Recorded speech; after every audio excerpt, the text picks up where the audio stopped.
بسم اللہ الرحمن الرحیم۔ السلام علیکم ورحمۃ اللہ وبرکاتہ۔ دوستو، آج کا جو وظیفہ ہے یہ ہر قسم رزق کی تنگی کو دور کرنے کے لیے بہت زبردست عمل ہے اور بہت آسان عمل ہے۔ اگر مہینے میں بھی ایک مرتبہ گھریلو اشیاء پر پڑھ لی جائے تو انشاءاللہ اللہ جل شانہ اس میں بہت برکت عطا فرمائیں گے، اور اتنا برکت عطا فرمائیں گے کہ انسان سوچ بھی نہیں سکتے۔ آج کل یہ بہت بڑا مسئلہ ہے، ہر آدمی لگا ہوا ہے کمائی میں لیکن برکت نہیں ہے۔ گھر کے جتنے بھی افراد ہیں سارے کے سارے کمائی میں لگے ہوئے، کوئی بیرون ملک میں، کوئی پاکستان میں لگے ہوئے ہیں۔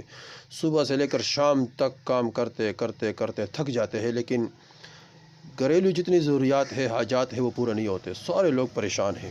تو اس پریشانی کے بہت زبردست حل ہے، اور ایک تو یہ وظیفہ بھی پڑھ لیں۔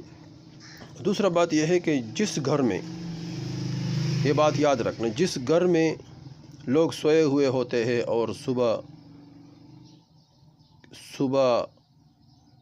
اٹھ نہیں سکتے ہیں، نہیں اٹھتے ہیں، اور سورج نکل جاتے ہیں پھر بھی یہ سوئے ہوئے ہوتے ہیں، تو یاد رکھنا اس گھر میں کبھی بھی برکت نہیں ہوگی، کیونکہ حدیث میں آتا ہے کہ صبح اللہ جل شانہ رزق تقسیم فرما دیتے ہیں۔ صبح رزق تقسیم ہوتے ہیں اور یہ حضرات سوئے ہوئے ہوتے ہیں، تو ان کے رزق میں برکت کہاں سے آئے گی؟ تو سب سے پہلے وظیفہ سے سب سے پہلے کام یہ کرے کہ صبح کے جتنے بھی افراد ہے گھر میں، تو صبح کی نماز سارے کے سارے پابندی کے ساتھ پڑھیں۔ جتنے بھی عورت ہے، مستورات ہے، وہ اپنے گھروں میں پڑھیں۔ جتنے بھی مرد حضرات ہے وہ تمام کے تمام مسجد میں نکلے، مسجد میں نماز پڑھیں۔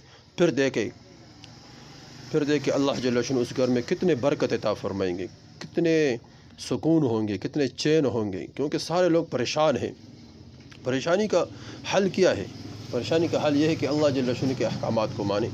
ومن اعرض عن ذکری فإن له معیشۃ ضنکا ونحشرہ یوم القیامۃ اعمی۔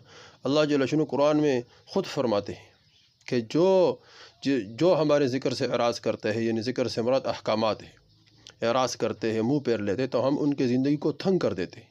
تو زندگی تنگ یہی ہے کہ ہم نماز نہیں پڑھتے، صبح فجر میں سوئے ہوئے ہوتے ہیں اور پھر دعا کرتے ہیں کہ اللہ برکت عطا فرمائے، تو برکت کبھی بھی نہیں ہوگی، یاد رکھنا۔ ایک تو فجر کی نماز پابندی کے ساتھ پڑھے، انشاءاللہ بہت فائدہ ہوگا۔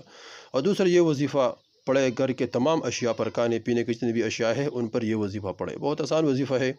سورہ یاسین پڑھے 3 مرتبہ، پھر اس کے بعد سورہ مزمل پڑھے 7 مرتبہ، اس کے بعد سورہ فاتحہ پڑھے 7 مرتبہ، پھر چاروں کل 3 مرتبہ پڑھیں، چاروں کل 3 مرتبہ پڑھیں، پھر آیت الکرسی پڑھے 3 مرتبہ، اور اس کے بعد آیت کریمہ لا الہ الا انت سبحانک انی کنت من الظالمین یہ پڑھے 11 مرتبہ۔